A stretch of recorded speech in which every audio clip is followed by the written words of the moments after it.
Yeah, it's, try not to dwell too much. I think he'd be quietly proud. But more will happen, we'll see what happens. They might face plant. Always possible. Who's over here? What's your name? Hey y'all, I'm Graham. I'm from Atlanta. Love you guys.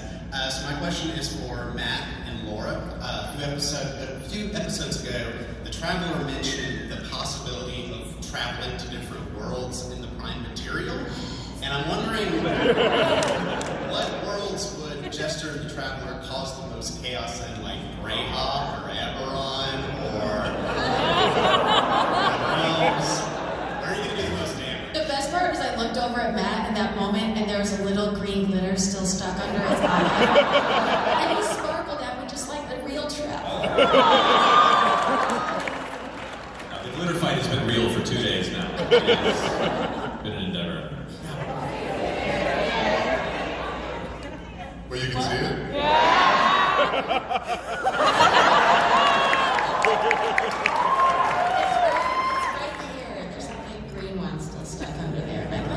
And there it will stay. What do you think, Jester? Would be some fun ones to jump into? Well, Greyhawk, I think would be wonderful. Well, Greyhawk is because you get to kick around the original world and, yeah. and make them feel bad for being the OG. I don't know, I think Planescape. That just opens up to everything. I just want to see someone call Jester a Burke and have her go like, get a dick. Yeah, I think Planescape would be my answer. Thank you very much. Thank you so much. Thank you. All right, who's over here? What's your name? Hey, good shirt. Thank you. My name's Richard. I'm from Chicago. I have a question for Sam, actually. Anyone who wants to contribute to this question is meant for all of you, but since I have to pick one, Sam. I've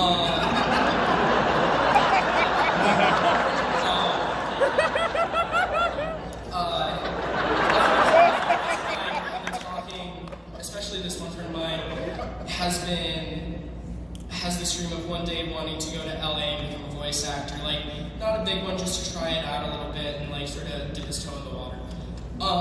My question is, like, when you first started, like, first time in that booth recording, because me and my friends have this joke about when you were in Yu-Gi-Oh!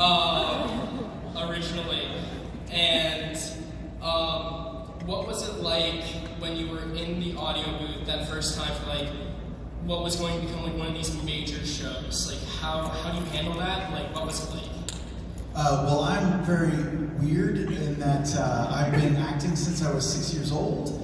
So I've been sort of dealing with these moments of like sink or swim my whole life. But the first time I did any sort of real voiceover gig probably was like Yu-Gi-Oh! Back in the day. I'm super old, by the way. No, you're not! I know I look like I'm 23, but I'm 24. But for shows like Yu-Gi-Oh! or the Teenage Mutant Ninja Turtles or any of the stuff that I sort of started out doing, I just sort of looked at the people next to me and kind of did what they were doing. We talk a lot about sort of like faking it till you make it. All of us have been through that part of our career and our lives, not just in acting but in life too. Just sort of pretending that you know what you're doing until you eventually do, and it kind of works. And it's a lot like a D&D game. Like you kind of just roll the dice and do your best and hope that your back foot will make it to the front and keep carrying you forward. So that's the only advice I have is pretend.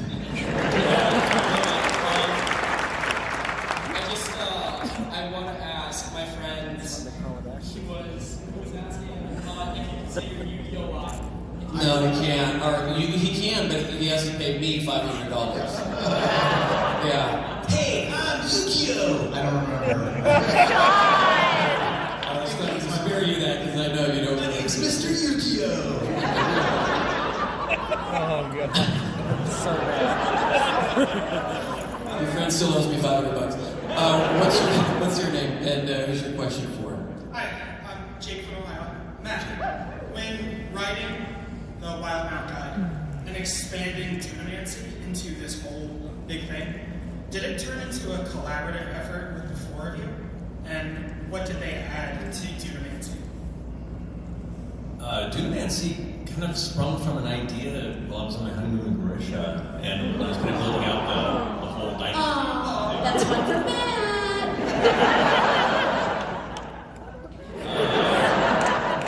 Although you did hear a few of the ahs in the back, so Yeah, those are my checks out. What do you... Where's this going? So, a lot of the basis of building out like the Korean dynasty dealt with kind of the early ideas of Dunamancy, and so I fleshed it out a lot on my own to be kind of a slow rolling surprise for the group as we've gone along. So it's been more of like a seed gift that I can occasionally dull out to certain moments in the narrative if it made sense. Liam's run off and started creating his own Caleb spells, which has been awesome. It's the best. It's been fun working with you on those, but yeah, I think the Dunamancy was kind of created in a vacuum, a little less collaborative with the front runner, more of just a thing I could slowly reveal to my players as I went along. But a lot of their interactions also helped, shape some of the ideas and some of the conversations we had about it as we began to reveal kind of the themes behind it, helped get me percolating on different spell inspirations and stuff. So collaborative, definitely in that scenario. Yeah, good question. Thank you. I was enjoying watching the video within a video within a video on the screen. Hey, you look awesome. What's your name? Thank you. Hi, my name is Emma. I'm from New York. My question is for Matt and maybe you. Was Essek, when you were making him, did you make him as purposely a narrative foil to Caleb? Because this whole history is just similar, but just in enemy country. I was wondering about that, especially with everything recently. In some ways, it was one of those scenarios where it created the character to be their own specific NPC, and the more that I flesh it out, and the more kind of, and people who've run games before know this, when you create an NPC, part of it is what you create, and part of it is what they become. Through interactions with the players, and they come to life more and more the more they can read the story. So I wouldn't say it was initially designed in a way. Essek was designed to be a foil directly, but the more the character developed in my head, the more the interactions began to continue back and forth. It definitely began to naturally scoot that way, and you just kind of have to embrace the direction it's going. It's great, I love it. Thank you. I love that whole part of what we do, that you create all these millions of characters and you just glom onto one like Victor, right? And just sort of pick and pull, and we're like, want more, and then you respond to that, and it's just, he's so fluid with everything he does. When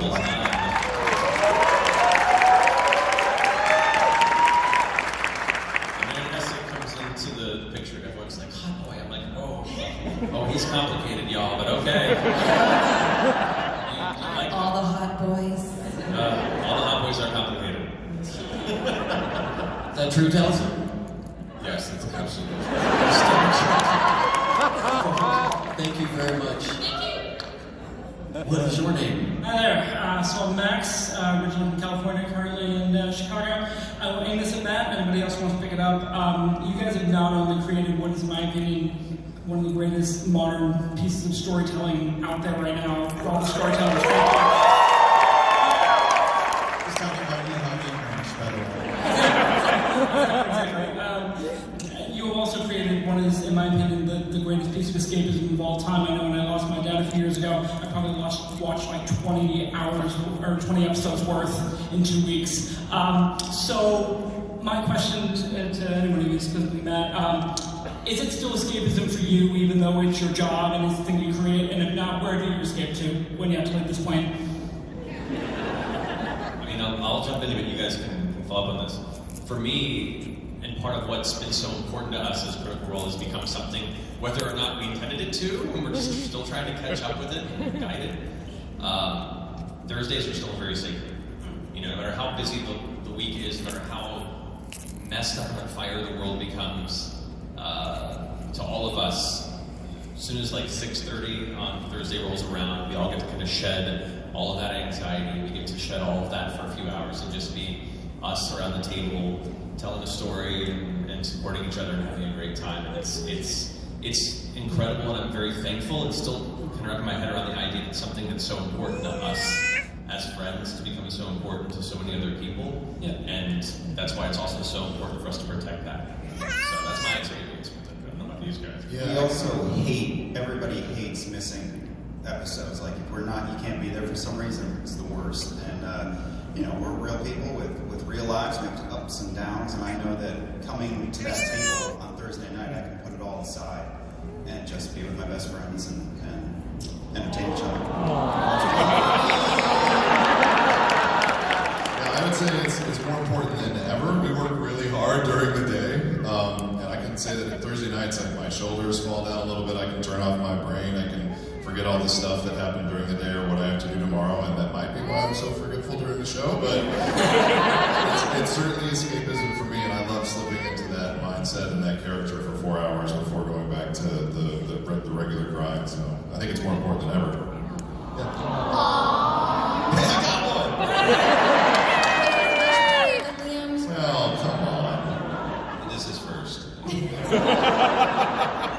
Also, any type of escapism that includes community and being there with your friends and journeying through life together is a healthy form of escapism versus drinking alone in the dark like I usually do. Thank you for I'm joking, my fiance's back, doesn't happen anymore.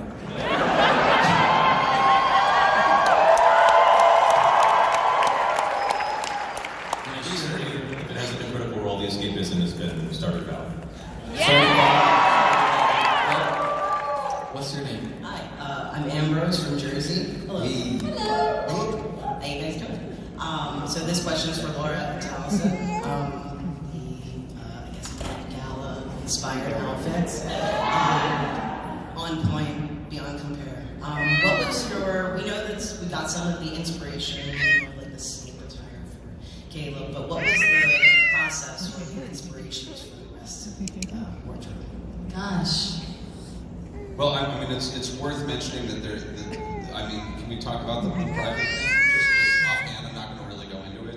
I don't know what he's talking about yet.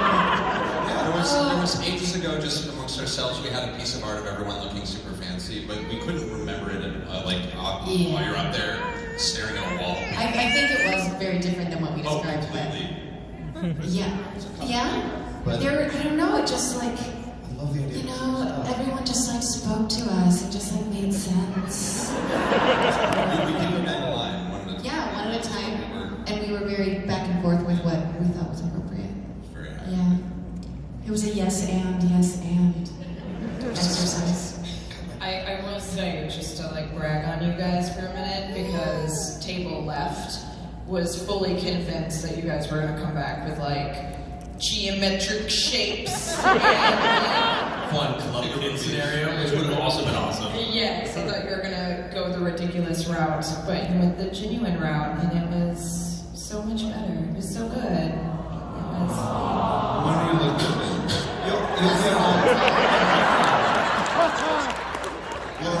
I miss my kids. You're all suckers. Laura, someday you will move people. I just did it. I see you, cows. Wait, I just realized most people can't see that there's two people dressed as cows. I wasn't just calling two people cows. Oh my god. I already have a bad enough reputation. What's your name? Hi, my name's Joe. Joe, by the way, great dance earlier. Yeah. Oh yes!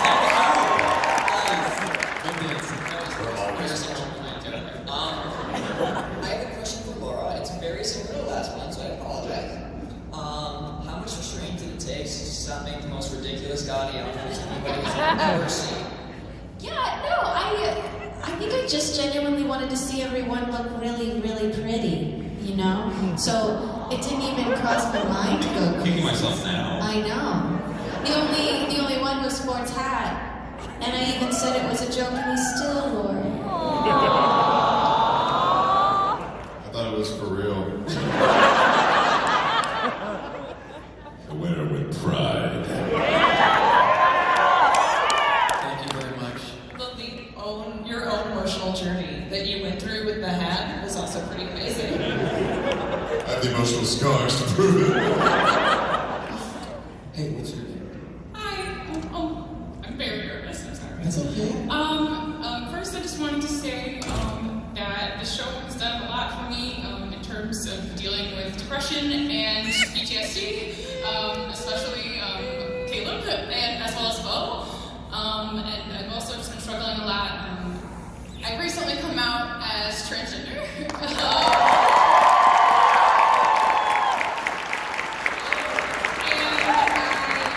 I was struggling to find a name, and I was doing that while I was watching the show, and I landed on Caleb.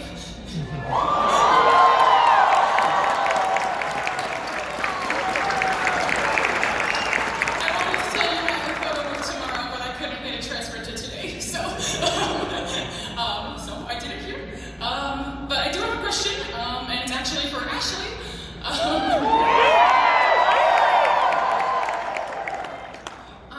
So Yasha it hasn't been that long since she has been removed from all the stuff with Oban and the pit fight that terrified me. And I'm just still worried about her. And I just haven't seen her have a chance to work through that yet. And I'm just worried what's going on in her head still. I was wondering what's going on. Oh boy. Sorry. It's a good question. It hasn't been, how long has it been since? A handful, like maybe weeks. Yeah, so it's not a lot. And obviously healing in any form, anything that you go through takes a long time, but obviously we take the game into consideration of knowing you only play once a week. But she's still, of course, struggling, and it's gonna take a little time, but I think this group of people is very, very healing for her. You know, it's everybody sort of brings a component of healing into that mix, and we'll see. I mean, we'll see what happens in the journey. I think the pit fight especially was a very dark place, and that wasn't necessarily planned beforehand. That was just sort of like, I feel like this would track with where she's at right now. But yeah, she still has a ways to go, and maybe there will be conversations had, and maybe it's just sort of being back to herself and being back with the group again, and she'll get there. Yeah. Don't you love me?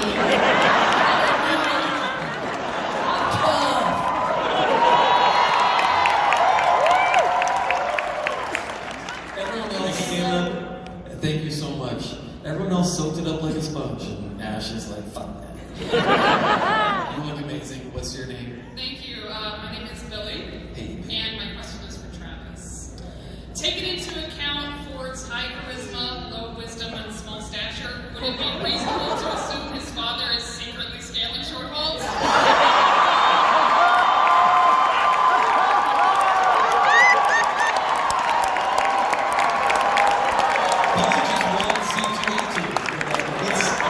Statistically, it's very likely. Dad's gotta stop setting up franchises. I won't rule it out. I wondered where the cube came from.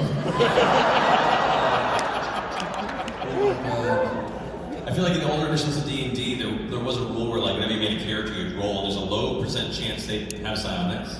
The new rule is there's a low % chance they came from Scanlan's law.